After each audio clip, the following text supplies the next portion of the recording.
Am I a leader? What a year, 1969. Things were changing. Man walked on the moon, Woodstock shocked, and more importantly, a little girl, Valerie, was born in Germany.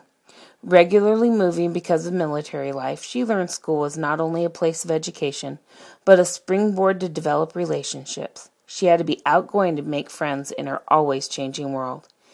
Is she a future leader? Every day she eagerly went to school, devouring everything from math to recess. Valerie dreamed of being a teacher or the first woman president, in no particular order. It was only the beginning of her in-charge attitude. After only one non-engaged year, she left college, married the love of her life, John, and a year later she delivered their first child, Jack. Her goals changed.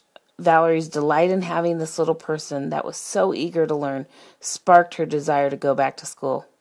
Can she lead? In the winter of '93, her family packed up and moved to Oregon.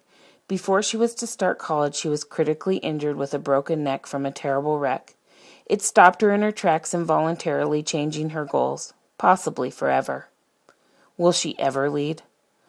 With much determination, Valerie relearned to walk, tie her shoe, and sit for more than 30 seconds. After 6 months of recovery, she returned home to Anchorage and only had the energy to concentrate on her continued recovery and raising her son, Jack. Her goals were forgotten, but she learned the value of life and love.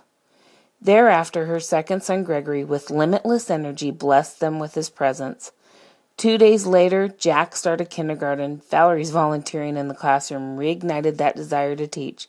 But time had gotten away and her fear froze her from pursuing her dreams, although the dreams were never erased. 2 years later, a 40-year-old friend died suddenly from a heart attack. Valerie could not believe this had happened, and she had to think about her husband's mortality, and she felt she must be a sufficient provider for her children in any event. Nothing could stop her, and with the complete support and encouragement from family and friends, she entered college and graduated in only 3 years, probably due to lack of sleep. Is leadership within her? She was hired immediately and embraced teaching with full force and has never regretted the path and time she took to meet her goals. It was not long before Valerie was busy beyond the classroom, volunteering and being asked to lead different efforts in and out of school. The next milestone in her life was the unexpected gift of their third son, Cove Bauer. Unfortunately, at the same time this little man entered the Johnson household, Valerie was diagnosed with a rare disease of lifetime proportions, once again throwing a roadblock in front of her. She endured 2 major spinal cord surgeries and was left knowing that more surgeries were to come and the future would most likely find her in a wheelchair. She returned back to the class quickly and quietly. The medical difficulties she faced did not stop her from continuing her growth as a teacher and as a learner. She finished an academic 3-year math program, participated in continuing education regularly, and was still part of the committees at school. Can she lead? Recently, she decided she wanted to earn a master's. After soul-searching and determining her strength, she decided to look into leadership. However, even though she doesn't let her disability and pain stop her from much, it hindered her ability to see the future.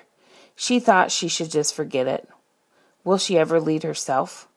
Once again, with encouragement and support from family and friends, especially her husband John, her sons Jack, Gregory, and Cove, she used and will continue to use her survival skills, live life to the fullest attitude, and can-do determination to face her fears.